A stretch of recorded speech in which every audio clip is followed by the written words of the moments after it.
Hi, I'm Tara Jaye Frank, workplace equity strategist and author of the book, The Waymakers, Clearing the Path to Workplace Equity with Competence and Confidence. On today's show, Dove and I get to talk about the four things every person needs to thrive at work, what my personal relationship with Dr. Maya Angelou taught me about claiming my space, and the hidden benefits of diversity, equity, and inclusion to every business leader, especially in the face of the Great Resignation and quiet quitting. Welcome back to part two of our delicious conversation with Tara Jaye Frank. She is the author of The Waymaker, Clearing the Path to Workplace Equity with Competence and Confidence. In the first half of the show, we really had a really interesting conversation. By the way, if you didn't hear part one of the show, you can hit pause and go back and listen to part one because it is absolutely fantastic. We talked about, first of all, how she was working for 10 years with the legendary Maya Angelou and how that was the nurturing of her soul in many ways that gave birth to the work that she's doing today and allowing her to own her value, and how Maya Angelou did for her what she's asking us as leaders to do for the people who work for us, to see their value, to give them their seat at the table, to give them the position. We talked about all of that. We talked about really how there are these invisible people in your organization and how you need to build a bridge for them. But we also talked about how to recognize the invisible people rather than your go-to crew, as she describes them. Now, one of the things you talked about in the first part of the show, Tara, was that all talent has these four needs, which of course you can repeat again, but if these four needs, and one of the questions that comes up all the time, even with my work, is that people go, yeah, this is all wonderful, Dove, but what's in it for me? I mean, mate, I don't need another job. I've got enough to do. I've got all these things. And now you're saying, well, do this and do that. And it's like, I don't have time for that. What's in it for me? So when it comes to meeting these four talent needs, and let's face it, keeping talent is a difficult thing these days. Meeting these talent needs, what's in it for us as business owners, as leaders? Yeah, this is honestly one of the most important questions related to the work I do, because it is such a fundamental question for us as people. What's in it for me? We're always asking that. We're all tuned into the same radio station, WIIFM. What's in it for me? Exactly right. Exactly right. So this is the way I think about it. You probably have heard people talk about the business case for diversity, et cetera. There have been Catalyst and BCG and McKinsey come out with, well, it's more profit, it's more revenue. And, some of that they have found, but even them in the last couple of years have come out and essentially said, it's not necessarily cause and effect. It's not that clean because there are a lot of factors. The way I think about what's in it for business leaders and for businesses to help people feel seen, respected, valued, and protected is a lot more, I think, practical, and reasonable. And it just makes sense if you think about it as a person. If you help people feel seen, right? And the way I describe seen is you acknowledge them. They feel credited. They feel represented. They're more likely to recommend your company to the other people in their world. Nobody wants to recommend that the people they love and like and respect come work for a company where they feel invisible, right? Yep, so that true. helps with talent attraction. If you make people feel respected, which I define as, again, for who they are, what they know, and what they can do, which includes leveraging their skills, right, et cetera, then they're going to truly feel like they belong. Because belonging and inclusion is not about being nice to people. We don't go to work for people to be nice to us. It's great when they're nice to us, but we go to work to contribute. We go to work to make an impact, right? To grow, to learn. And so that's when people feel part of a team, when we use their ideas, when we ask for their opinions, when we allow them to do what they're best at. So that helps with the belonging. On the value front, when people feel paid and they have an opportunity to grow in advance and they feel appreciated, that's when they really give that discretionary effort, right? You can, if you get to equity, that helps you with retention. In my Waymakers proprietary research, we did a narrative inquiry study. We asked hundreds of employees to tell us stories of times they felt seen, respected, valued, and protected, tell us stories of times they felt invisible and disrespected and underappreciated and scrutinized. And we learned that the number one reason people were leaving organizations is because they felt overworked and undervalued. So not just because they were working a lot, no, but because they did not feel appropriately valued for the contribution they were giving. So the value piece is really your retention lever, right? Yes. And the protection or the safety is all about creativity and innovation. If I'm the only one in the room like me, if I'm one of very few, if I don't feel safe, in that space to, again, raise the red flag or point out the risk or challenge assumptions or bring my really, diverse life experience to a conversation that might get us to a new idea. If I don't feel like I can do any of that, you're not going to get truly creative, innovative ideas, and you won't be able to kind of push your business forward. All of this for me is about sustainability, business sustainability. Business sustainability, yes. Right? Especially if you think about Gen Z, more than 80% of them say it is very important to them that the company they work for is diverse, equitable, and inclusive. Not just important, but very important. Yeah. That is the future of our workforce. If you have a company that is not that way, they're not going to want to work with you or for you. And guess what? If you don't have talent, guess what else you don't have? A business. Yeah, good night. Right. Good night now. Exactly. It's been nice knowing you. Exactly. Yeah. So it's interesting. I want to tap into one piece here that I think is often missed, and that is, you talk about undervalued, and the assumption of that, particularly for those of us who are 45 plus, is because of the way we were trained, is to think, oh, that means money. Right. Give them a bigger paycheck. Right. But that's just one form of value. Talk to us when you say undervalued. I don't want people to misinterpret that as write them a bigger check, because you're already writing big checks. What else does it mean? I am so glad you double clicked on that. The number one definition of value for a lot of the people in our study was appreciation. Exactly. Appreciation. Now, that's not to say that they want to be paid inequitably. That's not to say they don't want to be promoted. They do. Sure.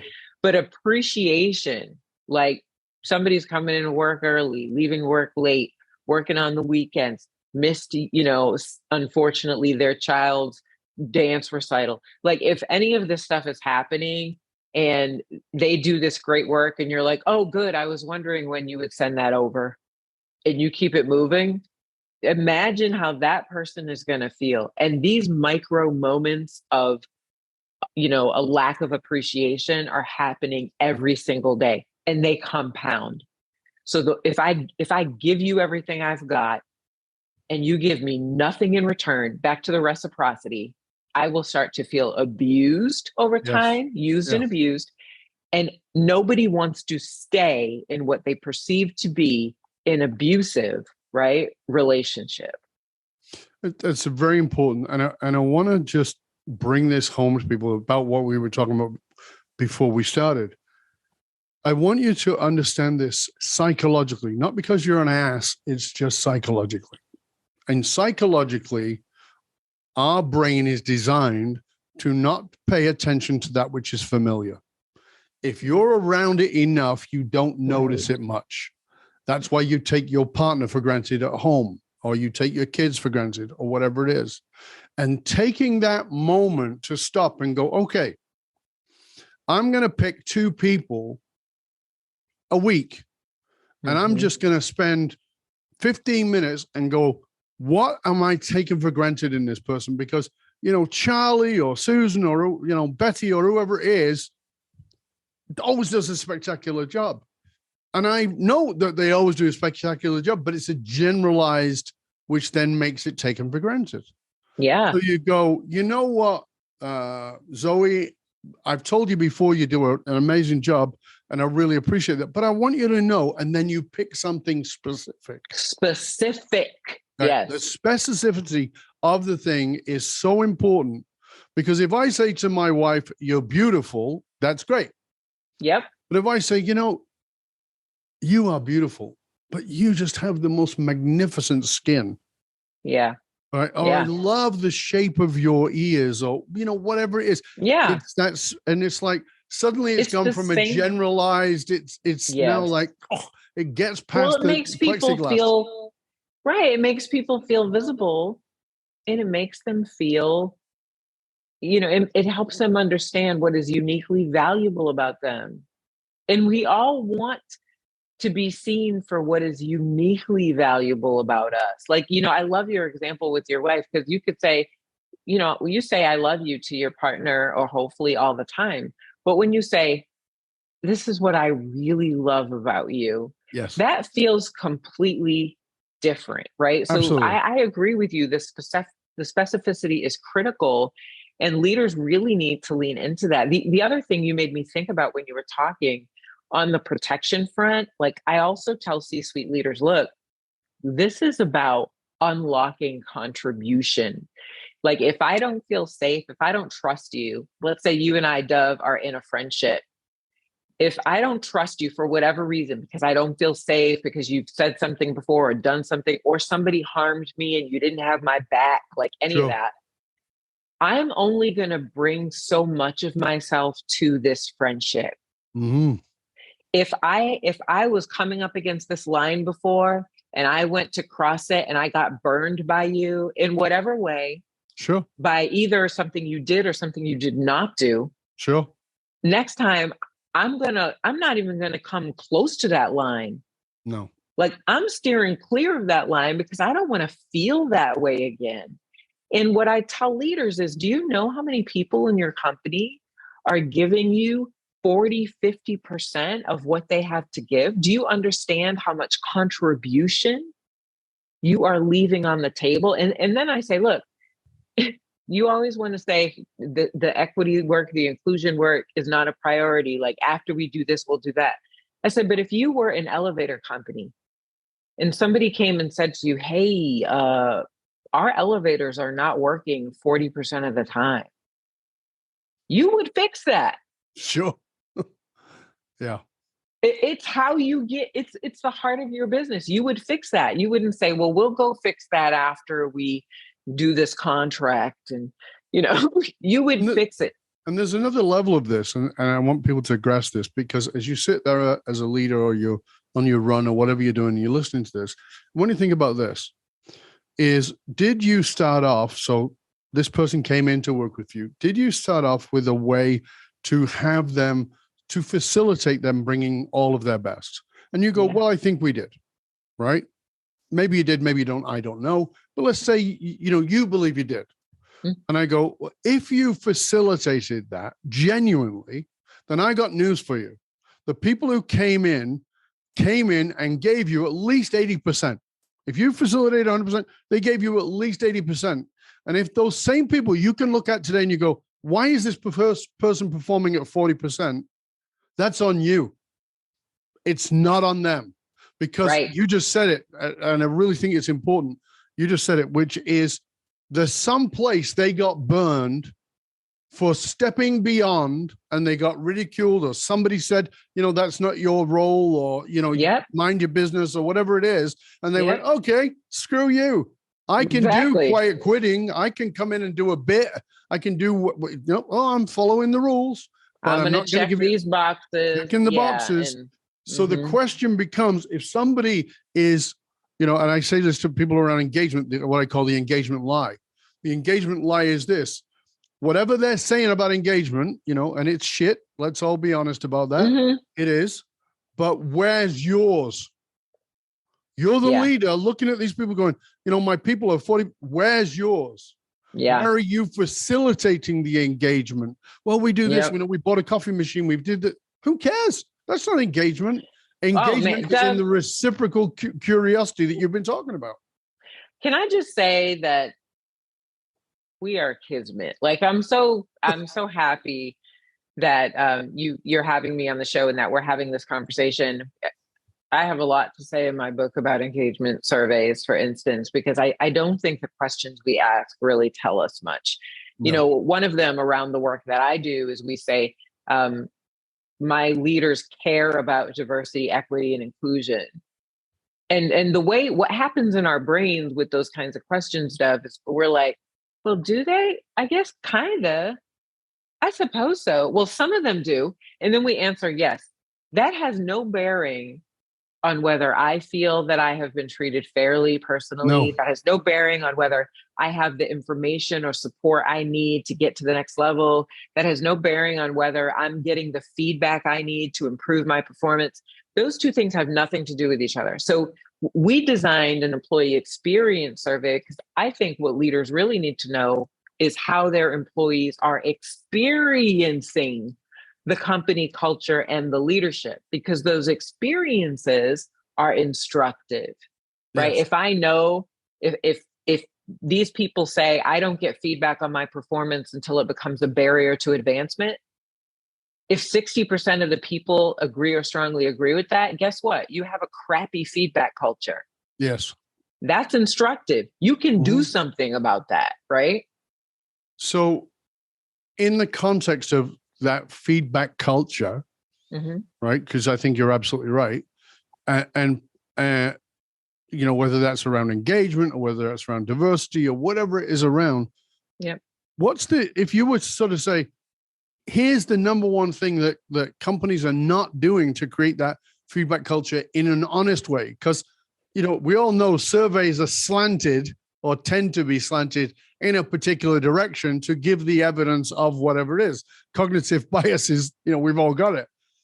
So what would you say is like, here's the thing you can do to sort of put the compass straight a bit? Yeah, so I'll say two things. And one, I want to say the survey we designed, the ways that it's different. I'm not trying to sell the survey. I'm just trying to answer your question and kind of because I agree with you about surveys. The statements are phrased in the negative, first of all. That's the first difference. So if I say, for instance, in the positive, my manager respects my ideas, people are going to be like, well, kind of. Sure. If I say, my ideas are seldom taken into account, that's either true for you or it's not true for you. Yeah. Do you know what I mean? Like, yeah. If I read that and I was like, yes, that's true for me, I'm going to agree or strongly agree. So stating things in the negative is going to get you more of an accurate picture of, again, what's happening, not what your people think about what you think, but what they're actually experiencing. So that's kind of one thing. The other part of it is we do not seek feedback on all levels of leadership in alignment with our preferred cultural norms, choices, and behaviors. We do not do that. We ask general questions. Does your manager listen to you? Does your manager care about you as a person? No. If you say as a company, I want my people to feel respected, then the question in your leadership, you know, gathering of insight should be, my manager respects me, makes me feel respected, or doesn't make me feel respected, right? And if we assume when leaders get to a certain level of play that they're great leaders because they got to a high level, and that's BS. You and I both know that. So by not getting feedback on every single leader, you are leaving major gaps in employee experience, right? You're putting people at risk because you're only asking about some people and not other people. Every single leader in a company, in my opinion, should have feedback on their leadership effectiveness every single year. Yeah, and it shouldn't be once a year. No, right. Well, you can track progress. Like, let's say this. Say we believe that leading inclusively is really important to our company. It's a core tenet.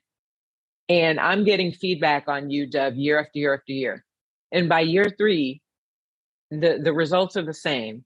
You do not lead inclusively. People do not feel part of the team. They do not feel respected. Why are you still here year 4? Mm-hmm. Yeah. But we don't do that. No. We don't hold people accountable for the things we expect of them. We don't inspect what we expect, but even when we do inspect what we expect, we do not stay consistent with the consequences of not abiding by that. And we sometimes don't appropriately reward people when they do that well. Yeah, that again, we're back to that piece around rewarding and valuing and recognizing those things, which is also so important.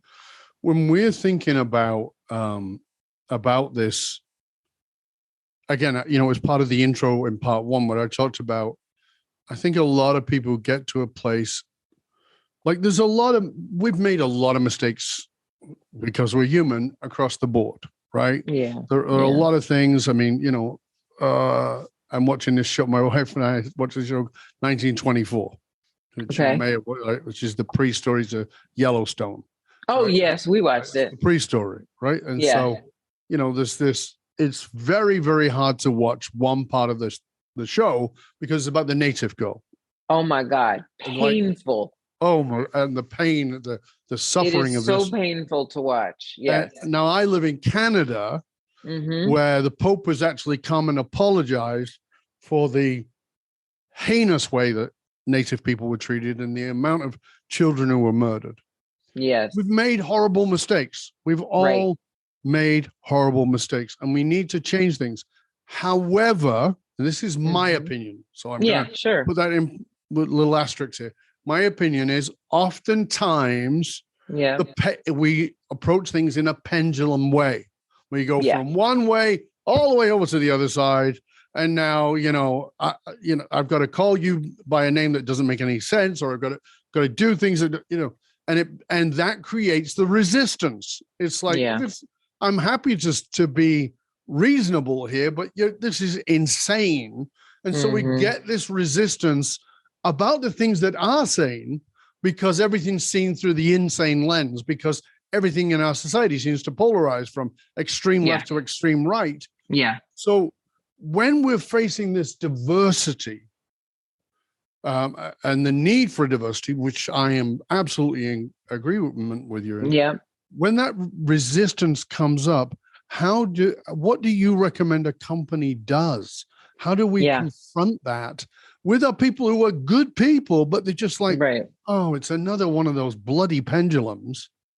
Yeah, I think it's a really interesting challenge that you pose, because I always try to bring it back to the one-to-one relationship, because I think it helps me and it helps other people understand what's actually happening, right? Like if you're in a romantic partnership and you feel like one person doesn't listen to you when it matters most, like doesn't seek to understand the parts of you or the needs you have that are really important to you. If that happens more than a couple of times, your tape becomes, you never listen to me. It becomes absolute. You don't care about, it becomes absolute. And so I do think that that's human nature. And so you magnify that becomes societal nature. I think the reason why people on both ends go to such extremes is because they feel unheard, disregarded, disrespected on the things that matter most to them. And so we all kind of deeply entrench. And there are some things in there that should not be up for debate. Whether I deserve to be seen and respected and paid equitably and, included in the team and protected should not be up for debate. So when someone inside a company basically says, I don't believe in any of that stuff, I don't think there are any inequities, I think everybody has the same stuff, I think everybody's always been treated the same. When they do that, what they do for me is they invalidate my reality, right? In my existence. And then I get even bigger, right? About my lived truth. And everybody gets bigger. And then there's no room, right, for any kind of discussion.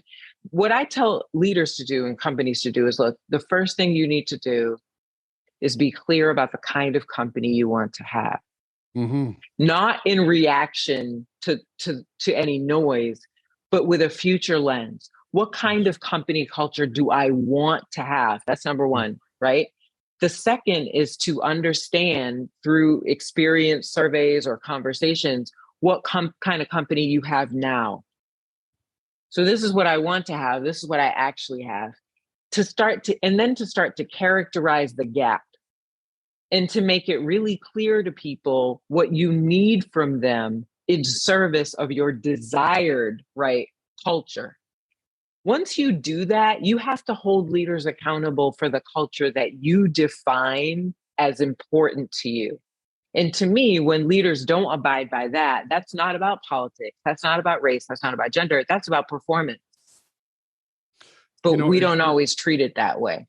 You know, what comes up for me in what you were saying, that a way, because all this is about really being able to hear and value people. Yeah. And one of the interesting things is that I notice even in my work is, and I just want everybody to sort of think about this for a moment. Attack is defense and defense is attack. If I feel defensive, I'm going to attack. Yeah. So if somebody is attacking your idea of diversity, they feel that they're being attacked. So that what you're perceiving as an attack, even though you came at it very nicely, what you're perceiving as attack is their way of being defensive about something they feel attacked on. So they're protecting in some way. Right. So you have to say, what about the way that I delivered that might have been perceived as being attacking to that person? And what is it they're trying to protect? Because we want a culture of compassionate, empathetic diversity. We want diversity that is across cultural lines, but we also want cognitive diversity. We want everybody's contribution to be equally valued or to matter. Not equally valued, but to matter. Right. Yeah. And so then that person, if they're defensive at that, because that's pretty, all encompassing, then I'm going, oh, you're not heard. Yeah. Right. You're not heard. I just got it that you're actually one of the silent ones. Now, you may have had a big mouth, you may have said a lot, but you're silent about the things that matter to you. So I need to sit down with you and say, where are we not hearing you? Not about this, Charlie. Like, I get, we're going to hear you about diversity in a minute, but tell me, where are we not here? Well, my ideas are always thrown away. So why should this person of color or this person of, of this sexual persuasion, why should they be listened to more than me? And that's the key, is we've got to be willing to not take things at the surface, but dig deeper. Again, we're right back to curiosity, and we're right back to this commitment that you have throughout this whole process, which is I need to find out what's going on underneath. And that's why I love what you're doing with this work. Yeah, well, thank you. I mean, I appreciate that. One of the things I talk about in the book, because I think is just a first step too, is just being honest with ourselves about where we've been and where we are. And there are a couple of categories, I think, within what you're describing. There are the people who fit exactly what you're saying, which is, hey, what is this about really? And I'm feeling marginalized and I'm feeling unheard and I'm feeling like I don't matter. And what I say to leaders is there are a lot of, white men, for example, who don't feel included in the work of inclusion. No, they feel like they have been on the sidelines of the work of inclusion. And while the deepest wounds in some of our companies might be being experienced by those who are most different, Black women is what the data says, That doesn't mean the solutions should not include everybody. That doesn't Yeah. mean we shouldn't seek to understand everyone's experiences. That's really important. And to me, that's about engaging and understanding and education and inspiration and equipping people to lead differently. But there's another category that just, I'm not going to spend too much time on it, who just doesn't want I don't want things to be equal. I think there is a superior group of people. I want to keep it that way. And I encourage leaders to not spend too much time on that. Instead, I say, define what great leadership looks like in your company, inspect what you expect, and hold people accountable. And people will either learn with you toward that different place, or they won't, and both are okay. Absolutely. And, you and I talked about this on our own. What that means, and I want you to really get what that means based on what you just heard, what Tara just talked about, which is stop building a wide fence. Make it very clear. This is where the line is. Right. The line's got nothing to do with you. Many, many years ago, I sat down with my mother to have dinner, and she said something that really pissed me off. And I said, do not ever do that again. And she was, what's your problem? And I said, this is a boundary. And she goes, I'm your mom. You don't get to have boundaries with me, blah, blah, blah. And I said, no, you don't understand. This boundary's got nothing to do with you. It's not about you. Yeah. This is my boundary. It's the same boundary I have with my wife, with my best friend, with my clients. It doesn't matter. And so that's what your culture is, or it needs to be, is it's a boundary. So listen, dude, if you think white men are superior, or you think, people with purple stripes are superior, that's great. It just doesn't fit here. Nothing wrong with you. Just go join the Aryan race and off you go, right? Or whatever it is. Right. Go somewhere where that boundary is not a boundary for you. Right. Yeah. And that's great. And nothing wrong with that, but it doesn't fit here. And I feel like so often leaders are not willing to take full ownership. Right. Like grab some cojones and take ownership of, is this what you really want? Because I say to people all the time, you got two cultures, the one you say you want and the one you have. And the one you have is the dominant. The rest is just some stuff on paper. But your subculture is your culture, and your culture is a subculture. If you want your culture to be the culture, you have to enforce that. You have to hold yourself and everybody accountable to it and say, if you don't want it, it's all right. That's right. Right. All right. There's nothing wrong with you. It's just, this is an alignment issue. Exactly. Right? Like I try to make everything really practical for people. Right. This is alignment, and I talk about what you just said in the book too. It's culture lives on 3 levels. You have the claims. This is who we say we are. You have the policies. These are the rules we put in place to reinforce who we say we are. But then you have the norms. That's your real culture. Yeah. How do you choose and behave every single day? What do you tolerate? What do you celebrate? That's your culture, right? And those are the spaces within which we need to redefine ourselves, I think, together. Tara, this has been an amazing conversation.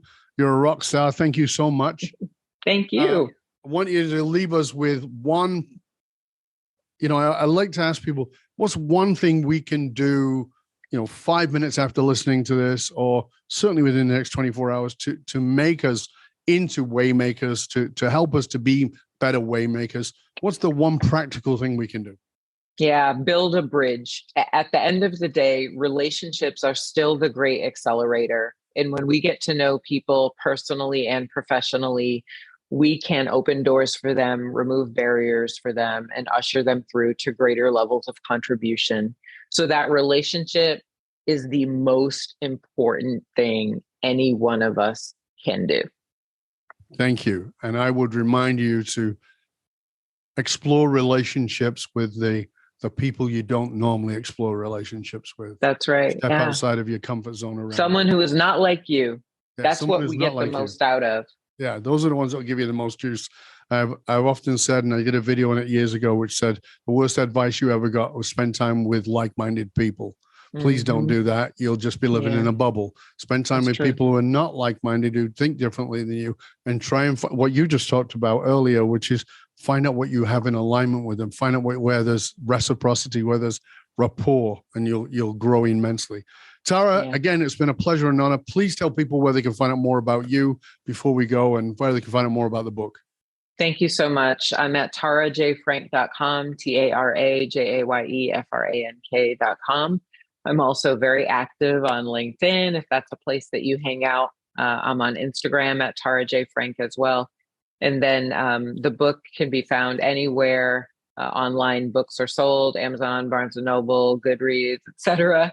And also we have an audiobook on Audible and Apple and an ebook available. So hopefully you will find your way to the Waymakers and become part of our movement. Wonderful. And we'll make sure that all of those links, of course, are posted. Again, thank you, Tara. It's been a pleasure and an honor. Thank you for all that you do. And thank you for sharing your wisdom with us today. And for you, dear listener, you're very welcome. And for you, dear listener, remember that those who control the meaning for the tribe also control the movement of that tribe. The meaning determines how people will be.